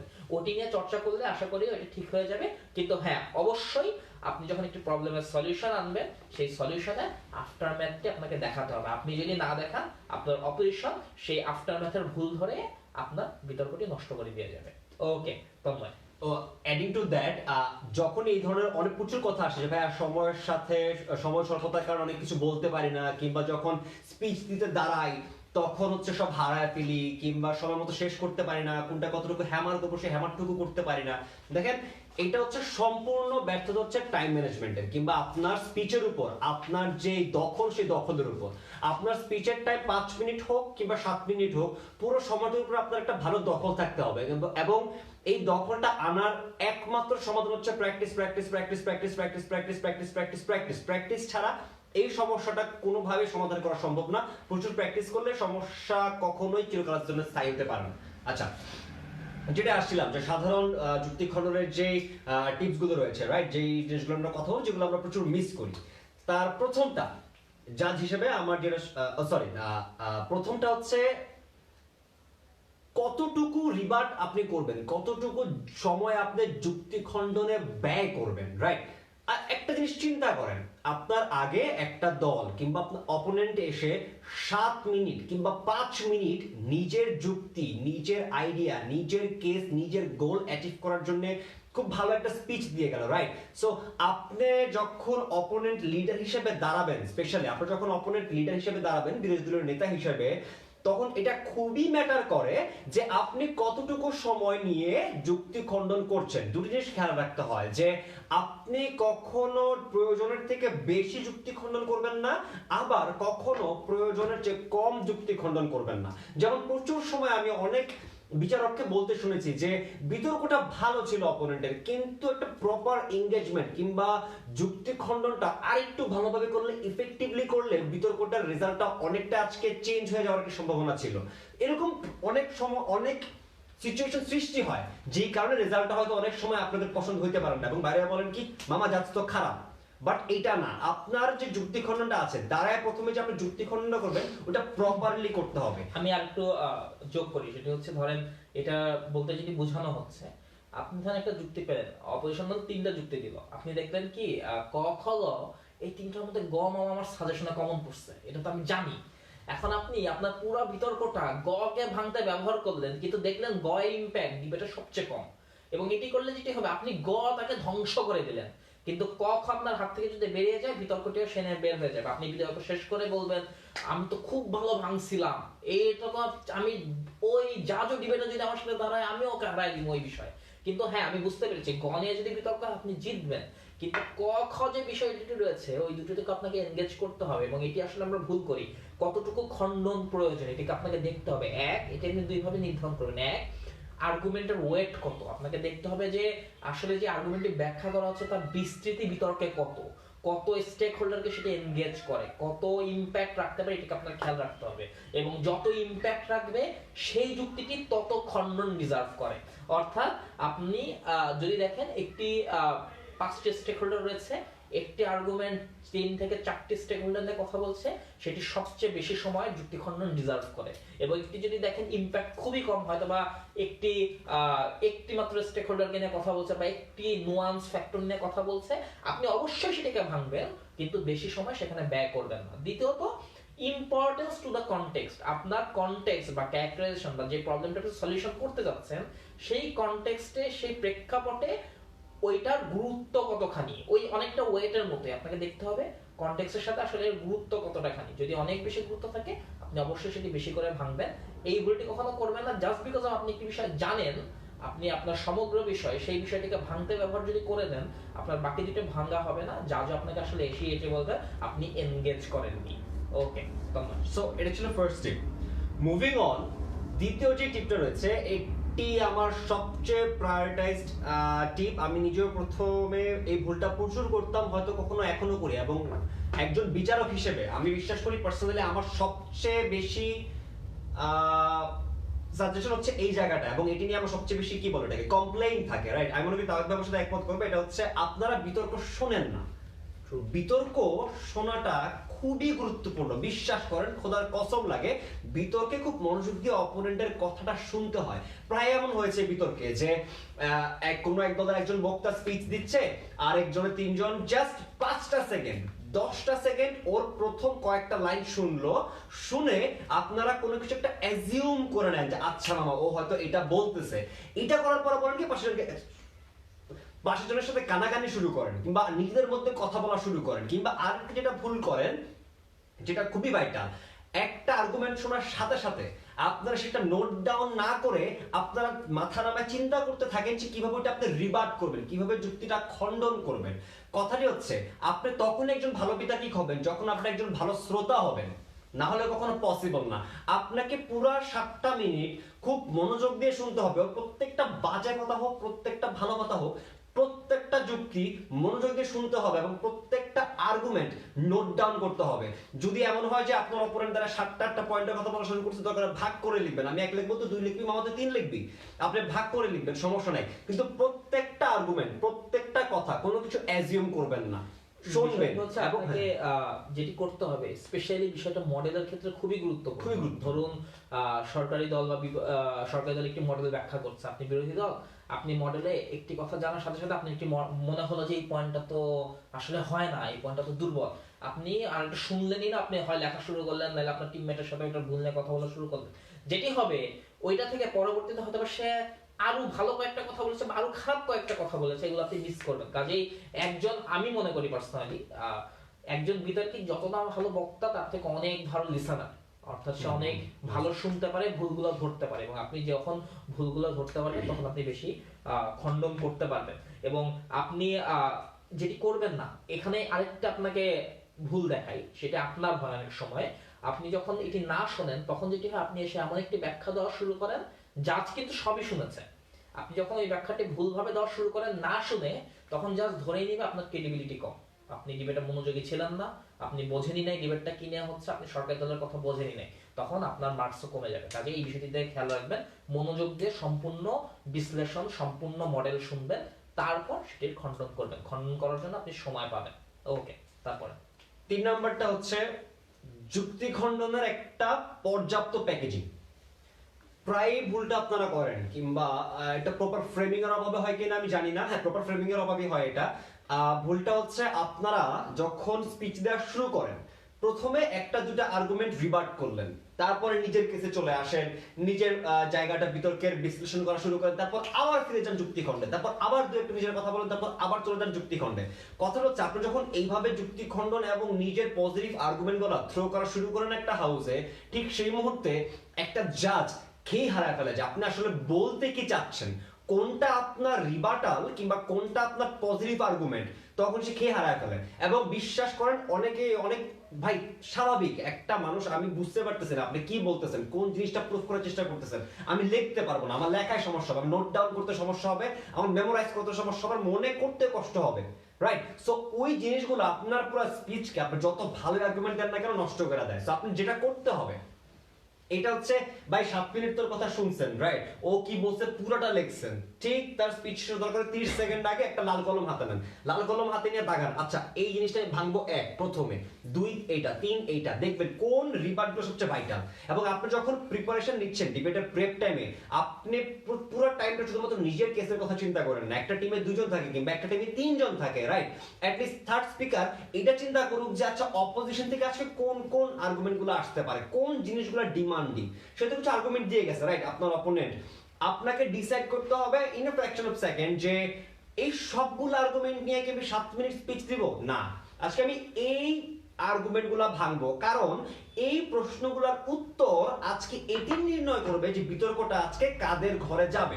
এই জিনিসটা আজকে সমগ্র বিতর্কের গোলের সাথে খেলা করতেছে। আমি বিশেষটা একটু অ্যাড করব, সেটি হচ্ছে স্পিচে যুক্তি খণ্ডন আপনি যেভাবে করতে পারেন সেটি হচ্ছে কখনো কিছু বাদ রাখবেন না। যেমন ধরুন সরকারি দলের দ্বিতীয় বক্তা বক্তব্য দিয়েছে, আপনি বিরোধী দলের দ্বিতীয় বক্তা, আপনি এসে শুধুমাত্র আপনার মনে হলো না এটা নিয়ে আসলে আমি এত বেশি জানি না, বেশি বলবো না, আমার দলের থার্ড স্পিকার ও ভালো বলতে পারবে, ওই বলুক, এটি করবেন না। কেন? ধরুন দ্বিতীয় বক্তা, সরকারি দ্বিতীয় বক্তা একটি বিষয়, একটি মডেল ব্যাখ্যা করতে অনেক সময় নিয়ে নিল, একটি ইম্প্যাক্ট অনেক বড় করে অ্যানালাইসিস করলো, আপনি দ্বিতীয় বক্তায় সে কোনো ব্যাখ্যা দিলেন না, যাদের কাছে যেটি হবে মোমেন্টামে ওই পার্টিকুলার লজিকের ভ্যালু প্রচুর অ্যাড হয়ে যাবে সরকারি দলে, এবং আপনার তৃতীয় বক্তা যদি কোনো এক কারণে মিস করে ফেলে আপনাকে প্রচুর হার্ম করবে একটা পয়েন্ট। কাজেই কখনো কিছু ফেলে রাখবেন না ভবিষ্যতের জন্য। আপনার আগে যদি কোনো বক্তা কোনো পার্টিকুলার রিজনিং ব্যাখ্যা করে, আপনাকে অবশ্যই সেটি খণ্ডন করতে হবে, আপনি যতখানি পারবেন ততটুকু করবেন, কোনো কিছু ফেলে যাবেন না। যদি ফেলে যান আপনি এনগেজমেন্টে পিছিয়ে যাবেন।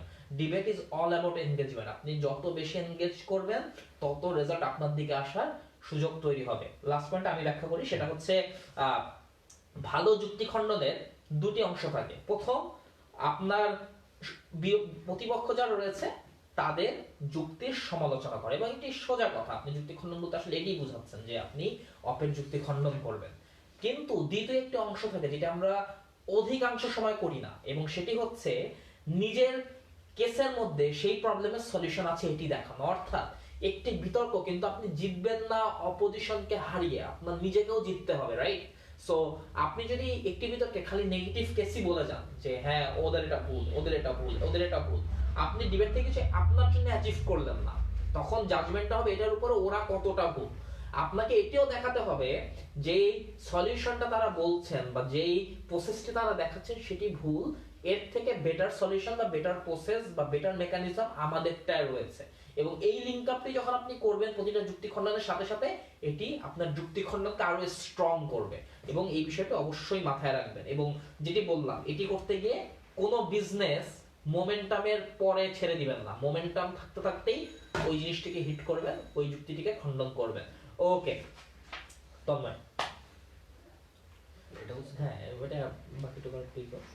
আচ্ছা, সো মেক শিওর যে আপনার প্রতিপক্ষ কিংবা আপনার অপোনেন্ট যেই ফাঁদে পড়েছে আপনি কখনো ওই ফাঁদে পড়েন না, রাইট? সো বিতর্কের এই পুরো জিনিসটা আপনি যখন বিতর্কে বসবেন, আপনার বিতর্কের একদম টপ টু বটম একটা জিনিস আপনার মাথা রাখতে হবে যে আপনার বিতর্কে শুধুমাত্র আপনার পজিটিভ কেসগুলো যত ভালোই হোক না কেন, যত আই ক্যাচি হোক, যত ইউনিক হোক না কেন, you will not win the debate unless আপনি আপনার প্রতিপক্ষের টিমটাকে ভাঙতেছেন, ওদের আর্গুমেন্ট গুলোকে ভাঙতেছেন। সো মাই সাজেশন ইজ কখনোই বিতর্কে যুক্তি খণ্ডনটাকে লাইটলি নিয়েন না, কখনো অপোনেন্টের কোনো যুক্তিকে ধরে জাস্ট একটু ধরে ছেড়ে দিয়েন না।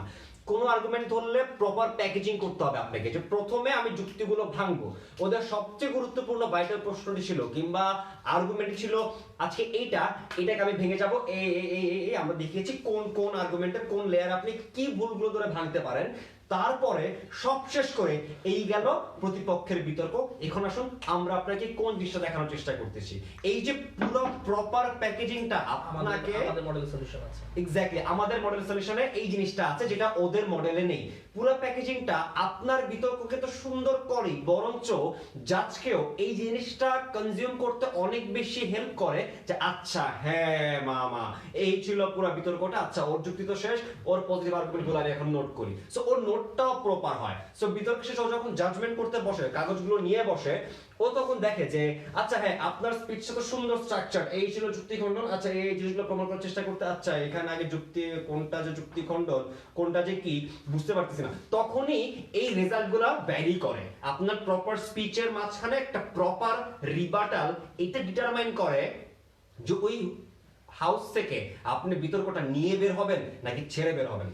ওকে সো আজকের সমগ্র আলোচনায় আমরা কি কি ব্যাখ্যা করলাম সেটি বলার আগে একটু করে নিই। আপনারা হয়তো পুরো আলোচনাটি দেখতে পারেননি, এক একজন এক এক সময় এসে যোগ দিয়েছেন আমাদের সাথে, সকলকে ধন্যবাদ। কিন্তু আপনাদের সকলের জন্য সুখবর, সেটি হচ্ছে আমরা যখন বিতর্ক করতাম, আমি স্পেশালি যখন অনেক আগে বিতর্ক শুরু করেছি তখন এত কন্টেন্ট ছিল না, বা যা কন্টেন্ট আমি পেতাম তা হয়তো অপ্রতুল ছিল। কিন্তু ফরচুনেটলি এখন যারা বিতর্ক করছেন তারা অনেক সৌভাগ্যবান, প্রচুর কন্টেন্ট এখন রয়েছে। আমরা চেষ্টা করছি এই ধরনের মেথড ক্লাসগুলো সবার কাছে পৌঁছে দিতে, ম্যাটার ক্লাস করে সবার কাছে পৌঁছে দিতে। সবাই আমাদের সাথে থাকবেন। আজকে যা যা আলোচনা হলো এটির একটি সারমর্ম আমাদের রয়েছে, যেটি থেকে আমরা আসলে ক্লাস নিলাম। আমরা একটি ক্লাস নোট তৈরি করেছি, এই নোটটি আমি আমাদের যে ফেসবুক গ্রুপটি রয়েছে সেখানে পোস্ট করে দিব রিবাটাল টেকনিক্স এর উপরে। এই পুরো নোটটি ইংলিশে, যারা ইংলিশে ভালো তাদের জন্য খুবই সুবিধা হবে, আর যাদের বুঝতে অসুবিধা হবে তাদেরও ভয় পাবার কিছু নেই। আপনারা জানেন খুব শীঘ্রই আর 7 দিন পরে আমাদের একটি বই পাবলিশ হতে যাচ্ছে, যেটি হচ্ছে আজকের বিতর্ক, প্রতিযোগিতামূলক বিতর্কের আদ্যপান্ত। আমরা গুটি কতক মানুষ এই গ্রুপ থেকে, একটি কমিউনিটির পক্ষ থেকে আপনাদের জন্য একটি বই নিয়ে এসেছি। অনেক পরিশ্রম রয়েছে এই বইটির পিছনে, যারা যারা ছিলেন আমি সবাইকে ধন্যবাদ দিতে যাচ্ছি। সবার নাম মেনশন করছি না, কিন্তু আমার এখনো মনে পড়ে যে ব্রাজিল মেক্সিকোর সেই ওয়ার্ল্ড কাপ ম্যাচের দিনে আমরা বাংলা মোটরের চায়ের আড্ডাতে প্রথম প্ল্যান করে একটি বই বের করব সবার জন্য। হয়তো আমরা বিতর্ক করি, আমরা অনেক সুযোগ পাই, প্রচুর মানুষ আছে যারা রেগুলার বিতর্ক করার সুযোগ পায় না বা রেগুলার ক্লাসের সুযোগ পায় না, তাদের কাছে আমরা কিভাবে পৌঁছতে পারি, এবং তাদের জন্য আমাদের এই উদ্যোগটি। একই সাথে যারা বিতর্ক করছেন তাদেরও অনেক ধারণাগত সমস্যা দূর করতে বইটি সাহায্য করবে। বইটি কিনবেন, সেখানেও যুক্তি খণ্ডন কিভাবে করতে হয় এই বিষয় নিয়ে আলোচনা রয়েছে। খ্যাতিমান বিতর্কিকরাই বইটিতে লিখেছেন। বইটি পাওয়া যাবে হচ্ছে প্রকৃতি পরিচয় স্টলে, 351 নম্বরের স্টল। বইমেলাতে গেলে আপনারা বইটি কিনতে পারবেন। ওকে, আমরা ক্লাস র্যাপ আপ করবো, তার আগে হচ্ছে একটি সামারি দিয়ে নিই আজকে আমরা কি কি আলোচনা করলাম। আপনারা অলরেডি বলেছি যে যে ক্লাস নোটটি ছিল সেই ক্লাস নোটটা আমি গ্রুপে সাবমিট করে দিব। তারপরেও যারা মিস করেছেন আমি একটি সামারি দিচ্ছি। আমরা প্রথমত দেখালাম আর্গুমেন্টকে আপনি কিভাবে ভাঙতে পারেন, কোন কোন জায়গায় ভাঙতে পারেন। খুব স্বাভাবিক, 3টে আর্গুমেন্টে 3টি জায়গা থাকে, সেটি হচ্ছে এভিডেন্স, অ্যানালাইসিস, আইডিয়া বা অ্যাসারশন, রিজনিং, এক্সাম্পল। এই 3টাতে কিভাবে ভাঙবেন এটি নিয়ে আমরা কথা বলেছি। পরবর্তীতে আমরা দেখেছি কিভাবে কি ভুলগুলো সাধারণত হয়ে থাকে, প্রতিপক্ষ কি ভুলগুলো করে থাকে, সেই ভুলগুলো আপনি কিভাবে ধরতে পারেন। সেখানে আমরা দেখেছি কিভাবে শুধুমাত্র অ্যাসারশন দিয়ে চলে গেলে আপনি সেখানে ধরবেন, কিভাবে কোনো কন্ট্রাডিকশন থাকলে আপনি সেখানে ধরবেন। তৃতীয়ত আমরা দেখেছি কিভাবে বিশ্লেষণের অভাব বা পর্যাপ্ত কারণ না দেখালে আপনি সে কারণের ওই লিঙ্ক আপনিতে ধরবেন। তৃতীয়ত আমরা দেখিয়েছি কিভাবে আংশিক ব্যাখ্যা আপনি ধরতে পারেন। চতুর্থত বিতর্ক কিভাবে কনটেক্সটের বাইরে চলে যাচ্ছে বা কনটেক্সটের বাইরে নিয়ে যাচ্ছে, এই জায়গাগুলোতে আপনি যুক্তিগুলো খণ্ডন করতে পারেন। পরবর্তীতে আমরা আপনাদের দেখিয়েছি কিভাবে ওয়ার্স্ট কেস সিনারিও এবং বেস্ট কেস সিনারিওতে আপনি যুক্তির খণ্ডন করবেন, ইভেন ইফ আর্গুমেন্ট কিভাবে কাজ করে, ইভেন ইফ যুক্তি খণ্ডন বা লজিক কিভাবে কাজ করে, এটি আমরা দেখিয়েছি। এবং সবশেষে আপনাদের যুক্তি খণ্ডনের জন্য কিছু টিপস, আমরা জেনারেল টিপস দিয়েছি যে যুক্তি খণ্ডনের সময় কোন বিষয়গুলোতে খেয়াল রাখবেন। একটু আমরা দেখবো প্রশ্ন আছে আমাদের কোনো। হ্যাঁ, দুটো প্রশ্ন আছে। ওকে, প্রথম প্রশ্ন হচ্ছে প্রথমে বই কই পাবো? প্রচুর মানুষজন বই ওকে, বই কবে কোথায় পাবো? বইটি 10 তারিখ বের হচ্ছে। আপনারা প্রকৃতি পরিচয় স্টল 351 নম্বর স্টল, 10 তারিখে ওই স্টলে, 10 তারিখ থেকে আপনারা ওই স্টলে গেলে বইটি কিনতে পারবেন। আর হচ্ছে এরপরে একটি কোশ্চেন হচ্ছে smooth marketing noted, thank you. আসলে ভাই বই কোথায় যাবে, একটু আগেই বললাম বই কোথায় পাওয়া যাবে। আইডিয়ালি কতটুকু টাইম স্পেন্ড করবো অপোনেন্টের আর্গুমেন্ট ব্রেক ডাউন করার জন্য, অলরেডি বলছি তন্ময়। আচ্ছা,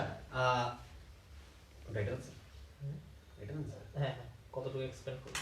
আচ্ছা, আইডিয়ালি কতটুকু টাইম আপনি স্পেন্ড করবেন? আপনার যে আর্গুমেন্টগুলো অপোনেন্ট থেকে আসে আপনার নোট ডাউন করতে হবে। আপনাকে দেখতে হবে সবচেয়ে ভাইটাল আর্গুমেন্ট কোনটা ওইটা, এবং আপনি তখন ডিসাইড করেন যে আপনার যদি 7 মিনিটের স্পিচ হয়, আপনার যদি 2 মিনিট লাগে কিংবা যদি আপনার 2.5 মিনিটও লাগে ওদের পুরো বিতর্কটা ভাঙতে, আপনি পুরো 2.5 মিনিট নিয়ে আপনি ওদের পুরো বিতর্কটা ভাঙেন, কোনো সমস্যা নাই। বাট মেক শিওর যে আপনার বিতর্কে as an opponent leader jump করার আগে ওদের প্রত্যেকটা ভাইটাল আর্গুমেন্টকে আপনি জাস্ট টাচ করতেছেন না, প্রত্যেকটা জায়গায় আঘাত করে তাদের ক্রেডিবিলিটিকে নষ্ট করে দিচ্ছেন। ওকে, আমরা শেষ করবো। আর কোনো কোশ্চেন আছে কিনা? ঢাকার বাইরে কোথায় বই পাবো? হ্যাঁ, আমরা চেষ্টা করছি, রকমারি.com এর সাথে অলরেডি কথা চলছে আমাদের, এবং একই সাথে কিভাবে বাইরে আসলে রকমারি যে .com এ চলে গেলে আশা করি তারা বাইরে পার্সেল করার ব্যবস্থা করে দিবে। আর আমরা সলিউশনে কাজ করছি, খুব শীঘ্রই আপনারা ঢাকার বাইরে থেকে আসলে বইটি কিনতে পারবেন, কাজে সমস্যা নেই, আর ঢাকার বাইরেও বইটি পাওয়া যাবে। আর হচ্ছে আর কোনো বিষয়, ওকে, কতটুকু টাইম স্পেন্ড করবে সেটার বিষয়ে আমি আরেকটু কথা অ্যাড করি। সেটা হচ্ছে আমি একেবারে আপনাকে ধরে বলে দিতে পারবো না আপনি যুক্তি 1 মিনিট ধরে ভাঙবেন, 2 মিনিট ধরে ভাঙবেন, এটা আপনার ডিবেট দেখে বুঝতে হবে। ঠিক একইভাবে অনেকে প্রশ্ন করে যে ভাইয়া আগে কি যুক্তি খণ্ডন দিব নাকি আগে আমার স্পিচ দিব? এটি খুব গুরুত্বপূর্ণ, এটিও আপনার বিতর্কের উপরে ডিপেন্ড করে, আপনার স্টাইলের উপরে ডিপেন্ড করে। আপনি যদি দেখেন যে ডিবেটটাতে প্রচুর এনগেজমেন্ট হচ্ছে, লাইক আপনার কথা ধরে ভাঙছে, তারপর আবার আপনি তাদের কথা ধরে ভাঙছেন এবং ক্ল্যাশ প্রচুর হচ্ছে, আইডিয়াল সিনারিওতে আপনাকে অবশ্যই যুক্তি খণ্ডনে প্রায়োরিটি বেশি দিতে হবে। আপনাকে দেখাতে হবে কিভাবে আপনি অফ থেকে এগিয়ে থাকেন, কাজে চেষ্টা করবেন সেই জায়গাটা এমফেসিস করার। ঠিক পাশাপাশি আপনাকে এই ব্যালেন্সটাও করতে হবে, আপনার যে কথাগুলো, আপনার যে পজিটিভ আর্গুমেন্টগুলো, সেগুলো যাতে আপনি এস্টাবলিশ করতে পারেন। কাজেই একেবারে সময় ধরে বলা যাবে না 1 মিনিট করবেন 2 মিনিট করবেন, আপনাকে ওই ব্যালেন্সটি করে নিতে হবে। কেননা বক্তা হিসেবেও কিন্তু আপনার কিছু দায়িত্ব থাকে, যেমন প্রথম বক্তা হলে আপনাকে সংজ্ঞায়নও করতে হয়, বা বিরোধী দলের নেতা হলে আপনাকে হয়তো বা আপনার বিরোধিতার ক্ষেত্রগুলো ব্যাখ্যা করতে হয়। ঠিক একইভাবে সাংসদ হলে আপনাকে হয়তো বা একটি সাম আপ করতে হবে, কাজে ওইটার জন্য সময় রাখতে হবে। এই টাইম ম্যানেজমেন্ট আপনার স্টাইলের উপর, আপনার ধারণার উপরে। কিন্তু যেটা আমরা ইতিমধ্যে কথা বলেছি, আপনাকে দেখতে হবে ডিবেটের ফ্লোটি কোন দিকে যাচ্ছে, ইম্পর্টেন্সটা কোথায় দেওয়া দরকার, সেই অনুযায়ী আপনি স্ট্র্যাটেজি সাজাবেন। আচ্ছা, আরেকটা প্রশ্ন আছে যে অপোনেন্ট যে আর্গুমেন্টগুলো দেয়, অপোনেন্টের আর্গুমেন্ট যদি ক্লিয়ার না হয় তাহলে আমি কি করব? ওকে, সেই ক্ষেত্রে অলরেডি বললাম যে যেটি ওই যে আমরা একটি পয়েন্টে আপনাদের অলরেডি ব্যাখ্যা করেছি, পয়েন্টটি ছিল হচ্ছে ফলস ডিকটনমি। আপনার একটি ব্যাখ্যা দিয়েছে কিন্তু সেই ব্যাখ্যাটিকে আপনার সম্পূর্ণ ব্যাখ্যা মনে হচ্ছে না, আংশিক ব্যাখ্যা মনে হচ্ছে। আপনি লিঙ্ক আপটাতে ধরবেন গিয়ে যে মাউনিস স্পিকার তারা এই বিষয়টি বলার চেষ্টা করেছে, আমাদের কাছে প্রতিপন্ন হচ্ছে যে তারা এই বিষয়টি দিয়ে অ্যাচিভ করতে চান, কিভাবে এটি অ্যাচিভ করতে পারবেন না, কিংবা তাদের ধারণাটা আসলে ধোঁয়াশাপূর্ণ। দেখুন এর থেকে এই প্রবলেমটা সলভ করার জন্য বেটার মেকানিজম আমাদের কাছে রয়েছে। যদি আপনি দেখেন এই ধরনের ফুল ব্যাখ্যা না, আপনি ধরতে পারছেন না, আপনি তো জিসটা বুঝতে পারছেন যে সে আসলে কি অ্যাচিভ করতে যাচ্ছে, ওই জিনিসটা কিভাবে আপনার মডেলে বেটার অ্যাচিভ করা যায় আপনি সেটাই দেখাতে পারেন, দেখে আপনার দিকে যুক্তি নিয়ে আসতে পারেন। And on the other hand আপনি যদি এটা বলেন যে ওর কথা ক্লিয়ার না আমি শুনতে পাই নাই, কথা হচ্ছে কথা যদি আপনি শুনতে না পারেন তাহলে জাজ শুনতে পারে নাই, আর যদি জাজ শুনতে পারে তার মানে আপনি ক্লিয়ারলি শুনেন নাই। ওই যে বললাম যখন ও আপনাকে- বিতর্কটা করতেছিল তখন আপনি বুঝাবুঝি করতেছিলেন, এগুলো করবেন না। So so far, question? আর কোনো কোয়েশ্চেন নাই? নাই। ওকে, থ্যাংক ইউ সো মাচ আমাদের সাথে থাকার জন্য। আমরা চেষ্টা করেছি যুক্তি খণ্ডনের কৌশলগত একদম বেসিক থেকে অ্যাডভান্স পর্যন্ত যা যা কভার করা যায় সেটি কভার করতে। একই সাথে বললাম অলরেডি যে ডকুমেন্টটি রয়েছে, যে ক্লাস নোটটি রয়েছে, সেই ক্লাস নোটটি আমরা দিয়ে দিব গ্রুপে, আপনি সেখান থেকে দেখে নিতে পারেন। যাদের ক্লাস নোট বুঝতে সমস্যা হবে তাদের জন্য তো তাদেরও সমস্যা নেই, আমরা ভবিষ্যতে আরো এই ধরনের সেশন নেওয়ার চেষ্টা করবো। একই সাথে আমাদের বইটি রয়েছে, সেই বই থেকে আপনি শিখতে পারবেন। আরেকটা মনে প্রশ্ন আসছে, রাইট? ভিডিও মাঝখান থেকে দেখা শুরু করতে লাগে, ওকে, অবশ্যই ক্লিয়ার করে বুঝবেন। ভাইয়া আর্গুমেন্ট ব্রেক করার পর ওইটা সম্পর্কে নিজের দলের অবস্থান ক্লিয়ার করে পরের আর্গুমেন্টে যাব, নাকি সব আর্গুমেন্ট ক্লিয়ার করে দলের অবস্থান ব্যাখ্যা করতে হবে? একটু আগে এটা আনসার দিয়ে দিলাম যে আপনি কি আগে যুক্তি খণ্ডন করবেন নাকি পরে আপনার ব্যাখ্যা দিবেন, সেটি হচ্ছে আপনাদের স্ট্র্যাটেজির উপরে, ডিবেটের ইম্প্যাক্টের উপরে। সেই বিষয়ে আলোচনা আমরা অলরেডি করেছি। আপনাকে এটি বুঝে নিতে হবে আপনার দায়িত্বের সাথে সামঞ্জস্য রেখে কতটুকু যুক্তি খণ্ডন দরকার, বিতর্কটি কোন অবস্থানে রয়েছে, বিতর্কটা কতটা এনগেজড হচ্ছে, কোন কোন জায়গায় ক্ল্যাশ। যদি দেখেন প্রচুর ইম্প্যাক্টফুল, আপনাকে ওটি আগে ব্যাখ্যা করতে হবে অবশ্যই। অপোজিশনকে ভাঙবেন, তারপর দেখাবেন কিভাবে আপনার মডেলে বেটার গোল অ্যাচিভ করা যায়, এবং এটি দেখাবেন আরো আপনি বিতর্ক সিম্পল জিনিসটা, আরো সিম্পল। অনেকেই কথাটা বা কোশ্চেনটা বলতে পারেন যে আমি যদি আমারটা করে লাস্ট যুক্তি খণ্ডন করি তাহলে সমস্যাটা কি। আমার কাছে পার্সোনালি যেটা মনে হয় যে পুরো বিতর্কটা হয়ে গেছে, আপনার অপোনেন্ট 7 মিনিট স্পিচ দিচ্ছে, আপনি 6 মিনিট স্পিচ দিচ্ছেন, 7 আর 6 কত ভাই? 7 8 10 11 12 13, পুরো 13 মিনিট বিতর্ক করার পর আইসা যদি বলেন যে আচ্ছা ওয়েট মামা ওর যুক্তিগুলো কিন্তু ভুল, তাইলে একটু সমস্যা, কারণ বিতর্ক অনেকটা ব্যাকফুটে চলে যান। তাই খুব ম্যাসিভ ডিমান্ড না হইলে অবশ্যই